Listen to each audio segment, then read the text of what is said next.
The sun, burning fuels, electricity, and mechanical work are sources of heat. Let us perform an experiment. We keep tin or aluminium sheet out under sun and touch after some time. We then place the same tin or aluminium sheet inside the house. Touch the sheet after some time. In the first case, we feel hot, and in the second case, we feel cold. Let us prove through another experiment that sun gives heat.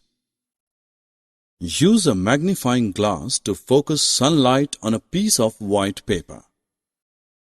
At the position where the sunlight is focused, the paper becomes hot, starts to turn brown, and soon bursts into flame. Thus, the heat from the sun makes the paper burn.